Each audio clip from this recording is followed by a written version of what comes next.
The following is a special presentation of Tony Kurre Radio.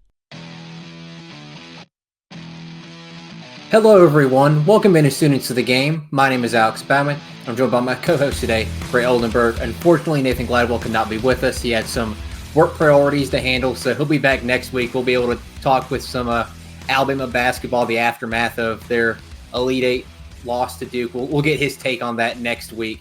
But Gray, we have to talk about this week and what happened to the Auburn Tigers and the Alabama Crimson Tide.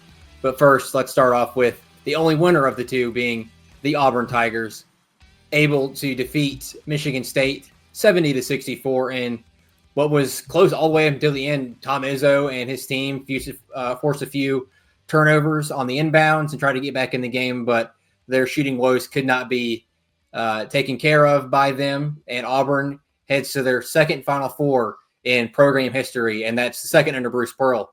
So he's building a lot of good things at Auburn, but greatest talk about the game itself and how big of an impact this team has made on the program in just one short year. Man, look, I'm going to introduce you to two friends or one friend of mine here in just a minute. But first, I want to get my take on this game and even the Michigan game and this whole tournament moving forward, what this run to the Final Four means for the program. Just like you mentioned, Alex, is second Final Four in 5 tournaments in 6 years, but we didn't have the 2020 tournament. So it's his second Final Four in 5 tournaments. It's just absolutely crazy. Look,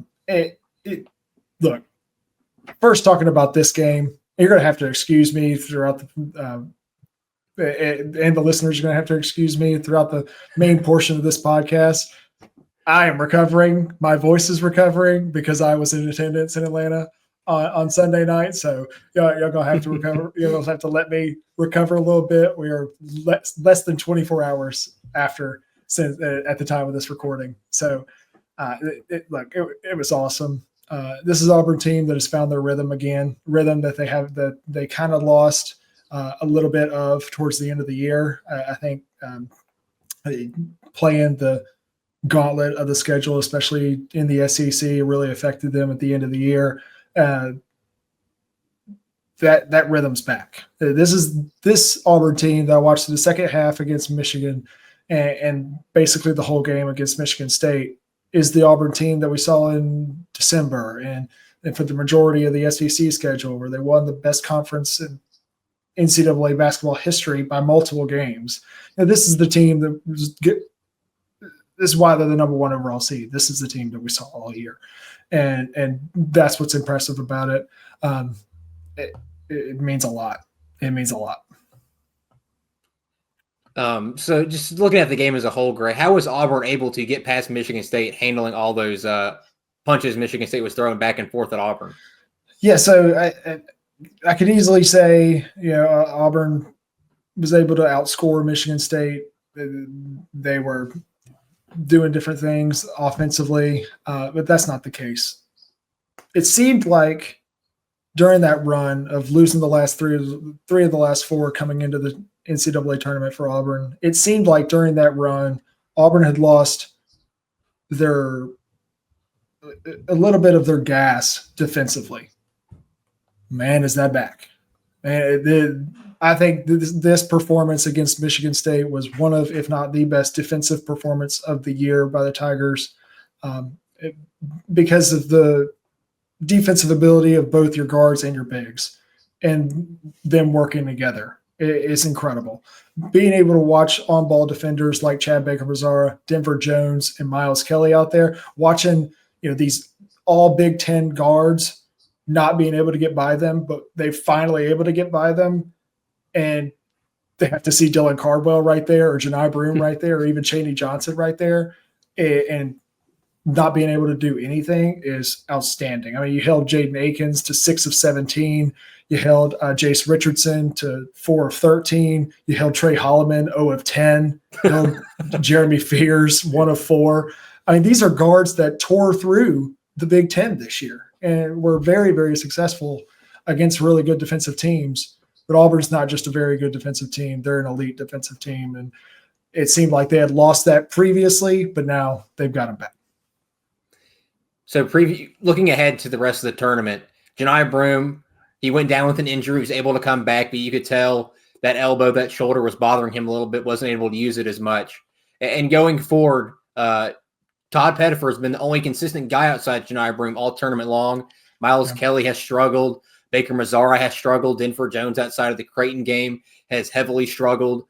Chaney Johnson has given them good minutes off the bench, but he hasn't given them that 20 points, that crazy 20 points he's known to do. Dylan Carwell has played the best basketball of his career. He's not the type of guy that's going to give you 10 and 10, but I would argue outside of Janai Broome, he's been the MVP for Auburn this tournament run. The defense he's played on big men, his ability to switch on opposing guards and keep up with them. I mean, that's something that is really hard for a big man to be able to do in any level of basketball. And for him to be able to do that, which has been shown throughout the tournament. But how is Auburn going to be able to weather the storm with Janai Broome dealing with that injury and advance further in this tournament? Yeah, you got to shoot the ball from the outside better. Miles has to be better. Chad has to be better. Denver had a great game against Michigan and some good shots against Creighton, but he's been inconsistent, and that's not what we're used to seeing from Denver Jones. Tahad has really been the only guy that's been pretty consistent from outside. You're going to have to make threes to win 2 games in San Antonio and come back with a national championship if you want to do that, especially with the injury to Janai Broome. Now, Broome, let's just talk about this for a second. All right. I'm going to bring this up, and then I'm going to introduce you to my friend here. All right. Janai Broome has cemented himself as the greatest Auburn basketball player in its program history. No question about it. He's played here 3 years. He's won SEC Player of the Year. He's in contention for the National Player of the Year this year. What he's done for the program, he brought us to a Final Four. Unmatched. But the moment that he had when he came back, snagged a one-hand rebound and buried a three on the other end, I don't think I've quite had the opportunity to understand the magnitude of a moment since I watched, as an Auburn fan at least, since I watched Michael Dyer not be down in the 2010 National Championship in football. I don't think there's been a moment like that where I've just been like, wow, this is crazy. Because it wasn't the kick six. The kick six at the time, I was like, what the heck is even happening? This unrelatable type of moment. Same thing with the tip catch with Ricardo Lewis. Unrelatable. The magnitude of that moment. Seeing Julie Broome, Janai's mom, bawling in the stands next to Janai's father. Hearing Ian Eagle going, he's going to come back out and sit on the bench with his teammate. Oh, no, he's not. He's coming back in the game. and hearing Bill Raftery's voice, it's a miracle in Atlanta, is amazing. And being able to be there, it was a blessing for sure. And the atmosphere was absolutely outstanding. By the way, that's one of the more underrated things that we're not talking about when we talk about these games. And we talk about playing close to home is so important. It helped Duke tremendously, and it helped Auburn tremendously. You want to know why? Because they were the 2 best teams all year long. They got rewarded for it, and it worked. It worked. There was about 90% Auburn fans in State Farm Arena, both the Michigan game and the Michigan State game, and it was effective for sure. The energy that crowd provided was something else. But here, Alex, you take it over for just 1 second. I'm going to be right back. I'm going to introduce you to my friend. Okay, great. Gray's going to get his friend right now. Let's see what he's doing here. But it was a good game for Auburn, able to get back to the Final Four. Last team to do that was led by Jared Harper, Bryce Brown, Samir Dowdy, Chuma Okeke, who unfortunately went down with an injury. And when I saw Janai Broome go down with an injury, all I thought was, oh no, it happened again for Auburn. But luckily for the Auburn faithful, Janai Broome was able to come back and finish out the game. And looks to be able to come and be able to play this weekend, and if they make the national championship, play there. So that's big for the Auburn Tigers going into this Final Four run. Gray, who's your friend here? My name is Barner Gray. I just want to point out that Aiden Holloway has Alabama has won Final Four the past 2 years. Auburn has won Final Four the past 2 years. Aiden Holloway has 0. Just want to point that out. Where are these folks that was talking about Bruce Pearl can't coach in March? You people are crazy. He has 2 Final Fours thanks to Janai Broom. Here we go, baby. This is big time. Big time Auburn basketball. I got my orange and blue glasses on. Got my shaker. Just got back from Atlanta. Here we go. All right, I got one more thing to say. Also, where are all those people that were talking about this team lost 3 of their last 4? They're not going to do anything. They can't. They lost to A&M. They lost to Alabama. They lost to Tennessee. All those teams were really good teams. What the heck are y'all even talking about? This is getting ridiculous. Now, one more thing. I know Gray mentioned it just a second ago, but this man right here, not only the greatest basketball player ever to come to Auburn, but listen, he's up there with the Cam Newtons and the Bo Jacksons for the greatest athletes to ever come through Auburn. And he cemented himself in that moment with his mom crying in the stands. This is big time. 2 Final Fours of the past 5 tournaments. I wouldn't have even dreamed of this, even making 1 Final Four. And all that talk about 2019 was a fluke. It might have been. Team got hot at the right time. However, this one wasn't a fluke. This one was not a fluke. This team deserves to be there, and I'll be there watching in San Antonio. Thank you, Barner Gray. I hope actual Gray comes back. That's enough Barner Gray for me for at least 3 months. I can't take any more of Barner Gray. Thanks for that, Gray. But, yes, that was he needs to go. He comes out at very occasional times. We will see him again if Auburn is able to win the national championship. We definitely see him again, but hopefully because he has not been able to come out for football a lot recently. we won't even get into that, Gray, because we'll have to get depressed Barner Gray if we talk about Auburn football. That's true.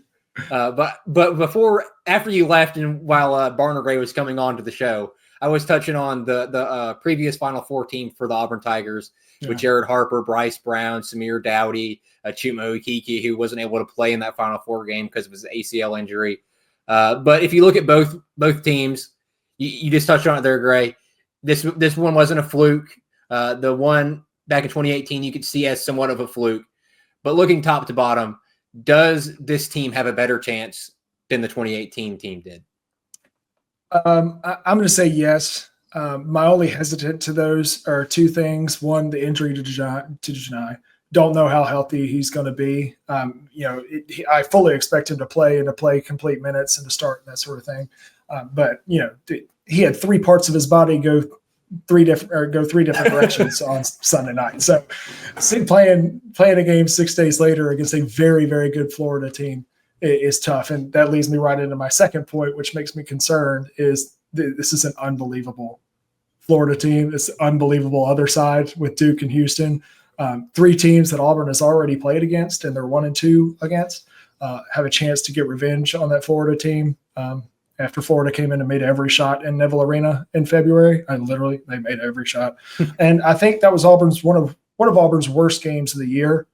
I didn't want to call that a wake-up call at the time because you didn't need a wake-up call to get up for a game when you're the number 1 team in the country. You don't need a wake-up call when you've got a bunch of seniors and a bunch of older guys, experienced guys. So I didn't like that analogy at the time, but this one is a revenge game for sure. And definitely if you're able to play somebody like a Duke in the championship game, if you get past Florida, that as well. But I say yes because that Final Four team also had a major injury to their best player in Chuma Okeke, who was playing out of his mind. And they were going up against a very tough team in Virginia who plays a very different pace than that Auburn team did. And it definitely affected them. And that team didn't have number 4. A lot of times when you don't have your star player, like a Chuma Okeke, and obviously your guards have got to step up. And Auburn played well enough to win that Virginia game. But I think Yes, for sure. I think this Auburn team, if they were playing that Virginia team, beats them by 25. At least. Yeah. I think this is a completely different type of team. I think in comparison, I think this Auburn team beats the 2019 Auburn team, even at full strength, both ways, just because they're able to beat you going fast, going slow, shooting well. If they don't shoot well, they're still able to beat you. They play defense better. They're bigger. So I would go with this team as a better shot. So we talked about Auburn, their big win, making it back to the Final Four under Bruce Pearl. Janai Broome injury. Is he going to be able to play? He will be able to play. X-rays came back negative in the locker room. Going to be some physical therapy this week, but he will be able to play against Florida and maybe in the national championship if Auburn's able to make it that far. But let's talk about the state rival here, the Alabama Crimson Tide taking on Duke, the 1 seed in their region, and it was rough. That's really all I can say is it was rough. Start out, you score 2 points, Duke scores 15, and Nate Oates talked about it in the post-game presser. You can't start out that way against Duke and expect to come out and win that basketball game. And you look at it, you start out down 13, you lose by 20. And there were multiple times in that game where Alabama had cut it to 6, and then Alabama just falls apart. But Gray, I want to ask your opinion here. Yeah. You've seen this Alabama team all year. You saw them come to Auburn and beat Auburn. You watched this game against Duke. You saw the preseason number 2 ranking, the players Nate Oates was able to bring in, the expectations of, I said on the show, national championship or bust this year. You lose a Trail Reitzel for the year. You never were able to play with your complete roster a single game because when Reitzel went out, Youngblood wasn't healthy. Millette came back for a game against North Carolina, never played again. Darian Reed was hurt for a large portion of SEC play. It's just injuries piled up, but you cannot use that as an excuse if you're the Crimson Tide and Nate Oates. But what you saw from this Alabama team, did they exceed your expectations, falter, or were you just okay with what they achieved this season? As an outsider, I would say they did about what I expected them to do. Look, I can't fault this Alabama team for running into what Duke is. Duke, it just really irks me to say. Duke is an outstanding basketball team, and they were a bad matchup for Alabama in every way possible. And that's what hurt, and that's what cost them a trip to the Final Four. We could be talking in completely different circumstances here where Alabama is exceeding expectations and that sort of thing. But I think over the course of the season, yes, Alabama did have some woes, some losses that they should not have lost, and they won some games that they weren't expected to win. And that's about what you expect from this team. I think the biggest thing moving forward for Alabama is how do you replace the best player in Alabama men's basketball history and Mark Sears. And you're also replacing guys like Youngblood and Nelson and Amori and those guys. So it's going to be important to see what Nate Oates does this offseason. But right now I would say, yeah, that's about where I expected Alabama to end up. But now it's all about replacing Mark Sears. He is Alabama basketball to a T. To a T. When you look up Alabama basketball, you better see a picture of Mark Sears, because what he did for that program. I know Brandon Miller was all great and stuff. I know Robert Horry had a very successful career in the NBA, so he's probably the best NBA player. Nobody did for the program what Mark Sears did for Alabama basketball, and I hope that's how Alabama folks remember him. I hope Alabama folks remember him for making the Final Four last year, that run that he went in the West Regional last year, the shot against Auburn, the 34 points against BYU. That's how I hope Alabama fans are able to remember Mark Sears, and not a game where the matchup was just not good. Tyrese Proctor and Con Knippel are just not the matchup Alabama wanted to run into against Duke. So, it's that one's going to sting for Nate Oates and that Alabama program throughout the offseason, but hopefully that'll be able to turn them into quite the monster next year. Yeah, as a Bama fan, this loss stings. You look last year, you get to the Final Four and you run into UConn, the eventual national champion.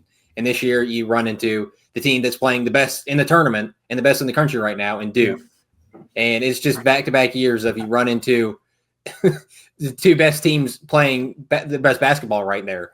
It's not something that Nate Oates wants to happen again and again. He talked about it in the post-game press conference where he said, if we're the 1 seed, we don't run into Duke. We don't get Duke. We get a Texas Tech. We might get a Tennessee. We might get a Michigan State. We avoid playing Duke at their best. Now, we're not going to avoid Duke entirely because they're probably going to end up playing the national championship at that point. But there's a high likelihood you are able to get to a second straight Final Four and meet those expectations that Nate Oates had going into the tournament, which were I expected the Final Four and nothing less. And they didn't get to the Final Four. And it's not the end of the world. And like you said, great. It's not something you want to remember Mark Sears is going 2 for 12 and 1 for 6 from 3 and probably one of his worst games in an Alabama uniform, or Grant Nelson, who played some pretty good defense against Cooper Flag and probably earned him some NBA money, or Cliff Morey and his struggles in this game where he was only able to play 13 minutes, or Chris Youngblood and the time he scored that many points against Mississippi State and had a career game. Mm-hmm. It's those moments you want to remember. You don't want to remember the lows. You want to remember the highs. And something I saw on Twitter was, it's the end of an era, but it's the foundation of something great. You're going to lose Mark Sears. You're going to lose Grant Nelson, who are two of the most storied and most awarded players in Alabama history. You get to 2 Elite Eights. You get to a Final Four, the first one in school history. So these guys, you go out losing to Duke, but you got to hold your head high because you made this program a million times better. You left it better than you found it, is what I'll say for those two guys there. It's not the way they wanted to go out. And looking at this as a whole for Nate Oates, it's a teaching moment for him. Is you learned we cannot roll with the size guards we played in this game. You cannot roll with the Mark Sears anymore.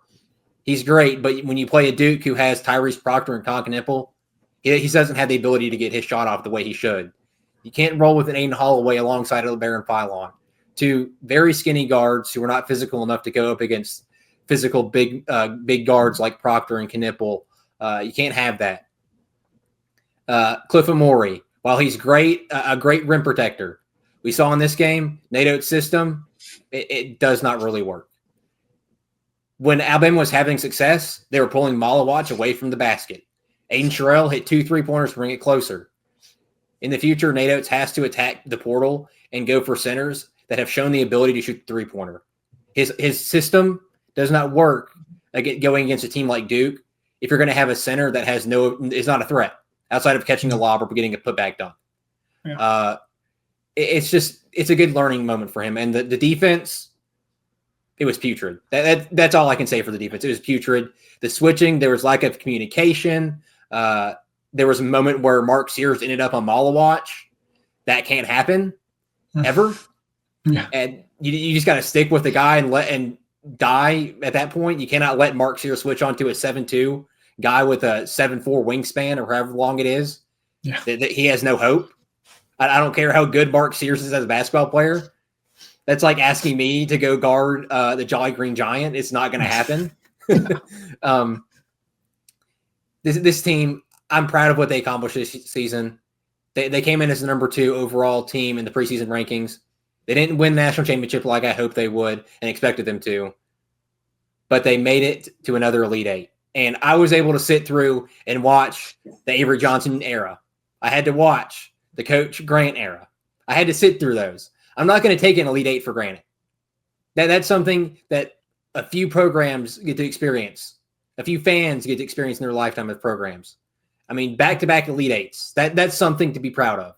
So it's like I said, it's the end of an era with Mark Sears and Grant Nelson and all the seniors, but it's foundation for something great. And I'm proud to have witnessed Mark Sears play basketball because he is the best basketball player in Alabama history. And I don't think anybody's going to eclipse it anytime soon. Number 1 has to be in the rafters. ASAP. No doubt about it. So let's move on from talking about Alabama and Auburn Gray, and let's look at the other 3 teams left in the Final Four: Houston, Duke, and Florida. Which of those? Let's just talk about all three of them. Let's start with Florida. Yep. What is Florida's biggest strength, and what is their biggest weakness going into playing Auburn? Well, the biggest strength is their depth on the front court, no question. With Condon and Chinulu and Hout and those guys, and when they're able to score in the post, it opens things up for guys like Elijah Martin and obviously Clayton and Will Richard and those guys. Look, Florida's an outstanding basketball team. They were beaten by Texas Tech. 37 minutes, they were just beaten. Manhandled. They weren't making outside shots. It was bothering them. Texas Tech was getting inside at will and scoring inside at will. So, yes, you see the strengths. You saw what they did all year. You saw what they did in very, very crucial games like against Tennessee and Alabama and Auburn and Texas Tech towards the end. They were able to make shots. They were able to get inside at will. They were able to rebound the ball really well. And they were able to defend. That's about as all as you can ask for a really good, talented basketball team like that. Experienced basketball team. I think their weakness that Auburn can try to exploit is definitely getting inside and scoring. Because if Janai Broome and Chaney Johnson are successful on the inside, that not only is that going to open things up on the perimeter for Auburn shooters, but that's going to bother Florida, just like it bothered them in the Texas Tech game. And until Walter Clayton Jr. put the team on his back towards the end of that game, Texas Tech was going to the Final Four. There wasn't any doubt about it. Texas Tech dominated that game and manhandled Florida. So, Florida is an unbelievable basketball team with strengths everywhere, but they're not unbeatable.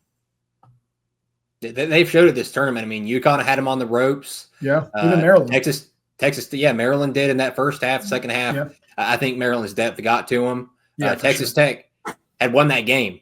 And Grant McCasland, I mean, when Walter Clayton was making those shots, there's nothing you can do. I mean, you just throw your hands up in the air and say, he's simply just the best basketball player on the court right now. Yeah. I mean, Walter Clayton was shooting leaning shots, turning around, dribbling into the paint, running back out, throwing it up, making it. I mean, there's nothing Grant McCasland or anybody on Texas Tech could have done outside of let's just put 5 people on Walter Clayton Jr. and make someone else beat us. That's about the only thing Texas Tech could have done. But Walter Clayton, there is moments where he can shoot Florida out of a basketball game. Out of the game. Had he not made those shots, I mean, those were terrible looking shots. Yes. Those were against UConn. Horrible. Those were those shots where the coach is like, no. Yep. That's exactly what probably Todd Golden's saying on the benches. No, Walter, no. And he's like, oh, yay. But, yeah, Walter Clayton, he hasn't done it this year, but there's no time like the present to do it against Auburn in the Final Four where he can shoot you out of the basketball game. So we talked about Florida. We talked about Auburn earlier. Let's talk about the other side of the bracket gray with Houston and Duke. Let's start with Duke because we already covered their Elite Eight matchup in Alabama. What's their strength? What's their weakness? Its strength is their size. My goodness, they are huge. It is concerning. Their guards are big. They've got long wings. They've got 2 7-foot centers that they just bring in and out, and that can pass, that can finish lobs, that can rebound, that can block shots. And then they've got a 6'10" do-it-all point guard. It's just like, I don't know where to attack on defense. To beat Duke, you've got to make shots. And you got to make shots from outside, and you've got to get out in front of Duke and stay away from arm's length. Now, I will say, watching Duke so far this tournament, I don't want to speak on watching Duke this past season because I didn't watch Duke in the ACC. I wasn't going to watch that. I wasn't going to waste my time. But watching Duke so far, even through the ACC tournament and through the NCAA tournament, Duke's offense runs through Cooper Flack. Now, that is a good thing and a bad thing for Duke. Because this is my weakness here. When Cooper Flagg is just on one, is just on a tear because he's the most talented player in college basketball, they're going to be unbeatable. But he has not been like that so far this tournament. Alabama had a lot of opportunities to cut and go and get that to a one-score game, but Duke just kept them at arm's length away. Same thing with Arizona. The exact same thing happened. Duke's defense also worries me a little bit because, yes, they're really, really big, but they don't use their size well. They really don't. Their guards are not like lockdown defenders. Now, when they go up against small guards like they did against Alabama, they're able to just outsize them. Guys like Sears and Philon and Holloway and those guys. That was going to be an easy matchup for Duke. But when they played Arizona, even when they played Baylor for a large portion of that game, before Tyrese Proctor decided to make 8 threes in a row, they were bothered by the size of their guards. And then when Duke's offense runs through Cooper Flagg and Cooper is struggling, which is not often, but that does happen, Duke is not good on the offensive end because Cooper tries to play hero ball because he can do that. And 85, 90% of the time, that's how Duke's going to win, is Cooper playing hero ball. But I think Duke is at best when Cooper Flagg is not in the game. Wow, that's crazy. It is crazy to say, but they move the ball better. Tyrese Proctor and Con Knipple are both in the game during that time. Both of them are elite shooters and elite mid-range shooters and can get to the rim. Both are bigger guards. You've obviously got Malawach, and then you've got somebody like Sion James or an Isaiah Evans, who I think is a better defender than Cooper Flagg on ball. Now, Cooper's more athletic. Cooper's obviously the most talented player in college basketball, and Cooper, deservingly so, deserves to be up there with the National Player of the Year conversation with Jani Broome. And when he's on one, Duke's unbeatable. But when he's not, he can take them out of games as much as Walter Clayton can with Florida. Yep. It's if you're going to stop Duke, first stop Cooper Flagg like Alabama was able to for the most part of that game. 100%. I mean, Cooper Flagg was rendered almost ineffective. He scored 16 points, but he didn't shoot effectively. Yeah. But what was Duke able to do? Penetrate the paint. Yes. And when they did, Con Knipple, let me lower my shoulder into you, elbow you a little bit, push you off the skinnier Alabama guards, and let me step back. Let me throw a full flurry of moves at you, see what you do. And if I get help from Cliff Amore or Nelson or whoever the big guy is in the game, lob to Mallow, lob to Gumba. I mean, if you're going to beat Duke and you take Cooper Flagg out of the game, you cannot let them penetrate the paint. And if you do, you got to stay disciplined. You can't, let me help over. There was one time in the game where LeBaron Philon, he just gambled for a steal. And what did Con Knipple do? Oh, there's Malawach right there. Bam. Dunk. Easy 2 points. Yeah. That's why I think Houston is the perfect matchup to beat 100%. 100%. The most disciplined defensive team in the country. They showed it against Tennessee. Tennessee, 15 points at halftime. Was that right, Gray? Yeah. So they're the perfect team. They're together as one unit. Kelvin Sampson is the best defensive mind in college basketball. You have two big men that can switch onto guards, switch back and forth. Your guards can switch onto big men, maybe outside of LJ Cryer. But this is the perfect team to take down Duke. Experience, defense, and 3-point shooting. They're the best 3-point shooting team left in the tournament. So the perfect storm to beat Duke. But like you said, Gray, if Cooper Flagg comes into it and is on one, drops a 30-point game like he did against Arizona, Houston can just pack it up. Florida can pack it up. Auburn can pack it up. Fans can pack it up. I mean, it'll just be over. He is that good of a player where if he takes over a basketball game, everybody else can forget it. But he's also similar to Walter Clayton, where he can take over the basketball game in a bad way. He can dominate the ball, turn it over. I mean, there was 2 games early in the season where he dribbled it off his foot, slipped out of bounds. Yeah. Is he trying to do way too much? That's what I'm afraid for Duke going into this matchup is if Duke struggles, does Cooper Flagg try to do too much and dig a deeper hole? He's only a freshman. That's a big thing in these moments is he's only a freshman. He hasn't been here before. He hasn't played in these moments. This is his first NCAA tournament. He has guys around him who's been there before. His coach played in an NCAA tournament. He won a national championship as a player. So John Shire's been here before. He's going to have these guys ready. But Cooper Flagg, like Walter Clayton, can either win you a basketball game or can do everything he can to lose you the basketball game. 100%. And the last team. I got to talk about Houston. You got to talk about the Houston Cougars. Oh my gosh. Best 3-point shooting team left. Best defensive team. I know Auburn's up there, but they're not as good as Houston. I mean, Houston put a butt whooping to Tennessee. Just took a paddle to the rear end and just spanked him up and down the court all night long.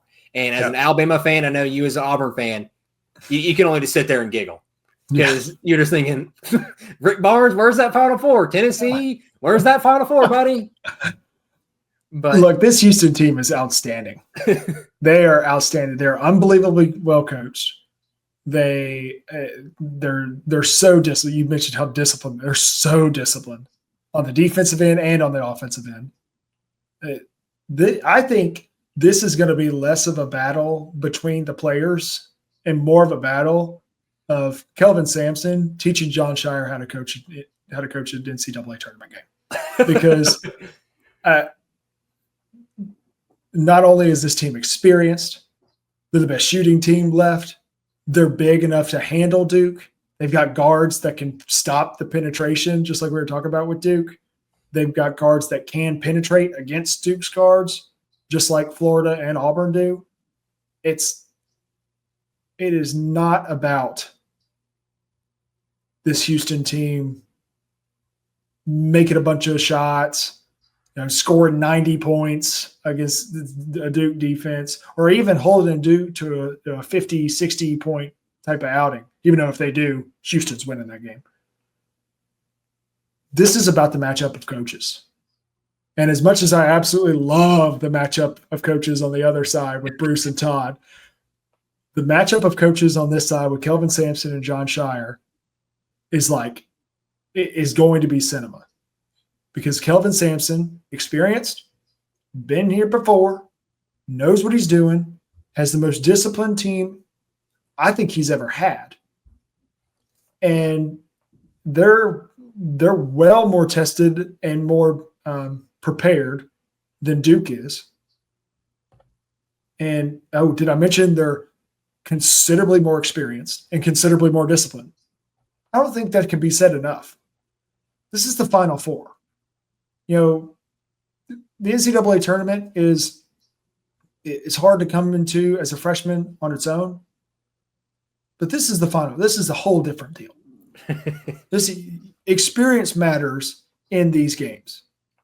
Not just, tournament experience, but experience this season against really tough teams. And honestly, the advantage there goes to Auburn. They've played all three of the other teams already. They know what all three of these teams do. Mm-hmm. But this Houston team, having that leg over Duke, I don't want to give away my pick just yet, but this game's also in Texas, so yeah. And the difference from this Houston team from years past is Houston teams from years past were heavily reliant on one person to beat you, kind of like Florida and Duke. Last year, Jamal Shead. And this year you have LJ Cryer, who is the guy that makes them go. But Sharp and Uzan have stepped up humongously throughout the year. So it's not just one guy go out there and beat the other team. Roberts. Yeah. He's been there for 5 years. He's been in Kelvin Sampson's system for 5 years. Tugler, he's also another big man they start. But the weakness for Houston is going to be their depth. Yeah. They don't have a lot of scorers off the bench. They have some talent there, but they don't have somebody that can come into the game. And if LJ Cryer has one of his games where he shoots 2 for 12, like Mark Sears did against Duke, or if Uzane and Sharp aren't able to pick up the slack, or somebody gets into foul trouble, Houston could struggle. Yeah, so that would be the thing I'd worry about for Houston going into this game. Is Duke has got some friendly whistles. They're at the tournament. And I'm not going to sit here and say and will continue. That's not the reason Alabama lost to Duke. Alabama did way too many things wrong and didn't shoot the ball well to that caused them to lose to Duke. But the friendly whistles, they're at the tournament for Duke. Keep an eye on that. Yeah, they're in Texas, but referees. That's a great point. And the point that you made about Houston's depth. Like, I think Houston's playing best at it, all 4 of these teams. I know what Florida did towards the end of the regular season. I know what Duke and Auburn have been all year. But I think Houston's playing the best right now, coming into the Final Four specifically. But they are the least deep team in this that's left, and it's not close. It's not close. And that concerns me. Because obviously, I think the next team that's not as deep is Auburn, but they have scorers off the bench. I don't think Houston does. I think they have talent. I think they have energy off the bench, but so does Auburn. Auburn also has Todd Pettiford off the bench and Chaney Johnson off the bench. And then you look at Florida and Duke's bench, you're like, no, that's not competing with that.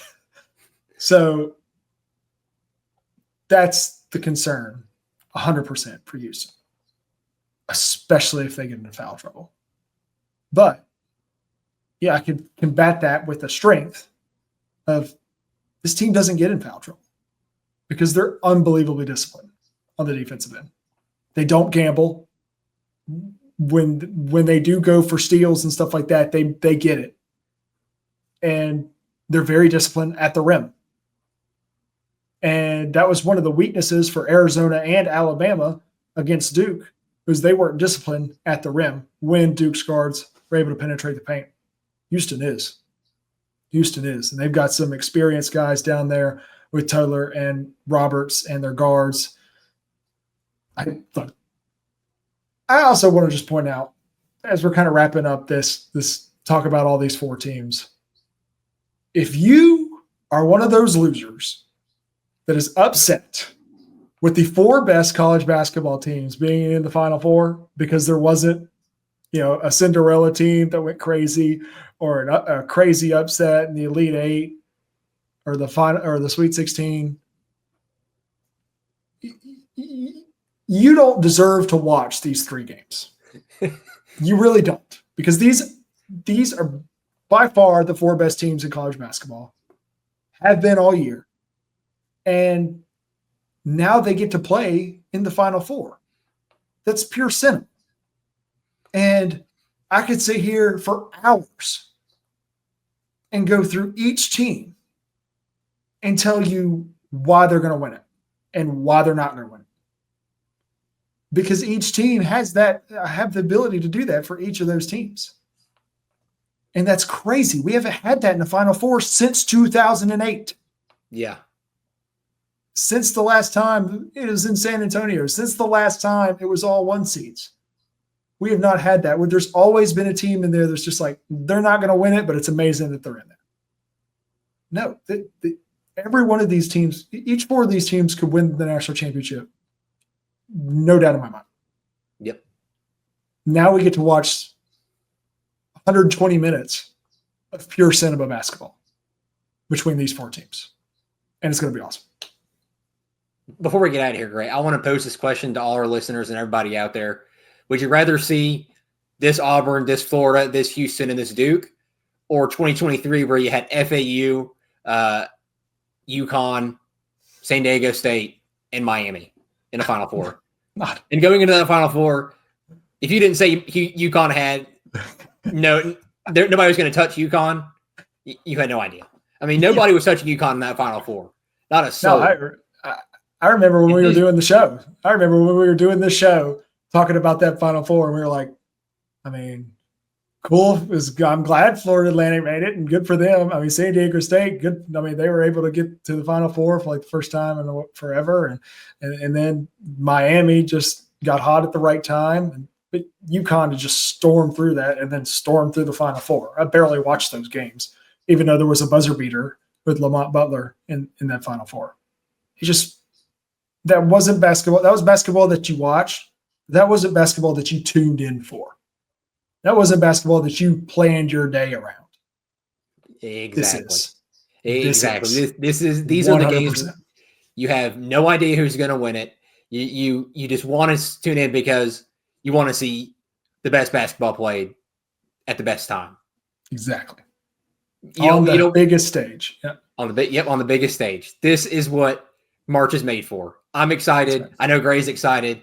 Nathan, who's not here, I definitely know he's excited, even though Alabama's not here and lost to Duke. I know everybody in the state of Alabama, regardless of affiliation of Auburn or Alabama, is excited to watch this. And me personally, Gray, I'm hoping Auburn wins it because I can't stand Duke, and I don't hope Florida wins because I can't stand Florida fans. Maybe Houston. I appreciate what they've done, Kelvin Sampson, but I'm hoping Auburn brings it home for the state of Alabama and for you, Gray, because you struggled with football for years and years, and Auburn fans deserve something to hang their hat on because they don't have football right now. I agree. Football is coming, but it's been a rough last about 7 years, I would say. But oh my gosh, this is a dream come true to watch your team go to 2 Final Fours in the last 6 years. This is a huge opportunity for these guys. Super proud to be a fan of this team all year long. My dad and I were talking earlier about where does this team before the Final Four? I mean, this team could end up being a national champion and go down as the greatest Auburn sports team ever. But where does this team rank in terms of your favorite in your lifetime? Not just basketball, but Auburn sports teams in general.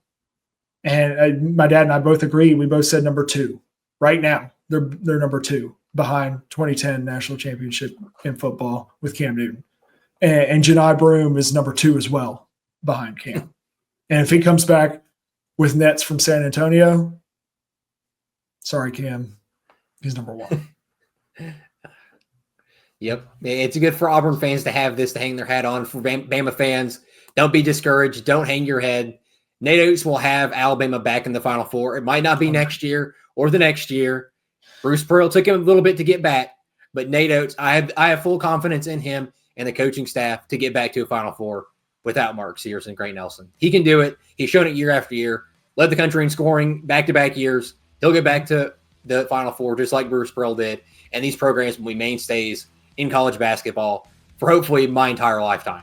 Because they have these Bruce Pearl and Nate Oates have turned these programs full 360 from Tony 100%. Barbie and Avery Johnson days.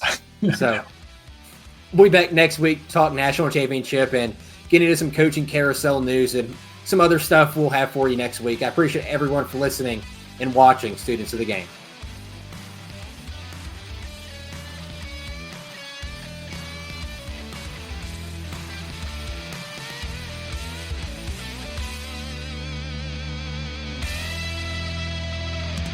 This has been a special presentation of Tony Curry Radio.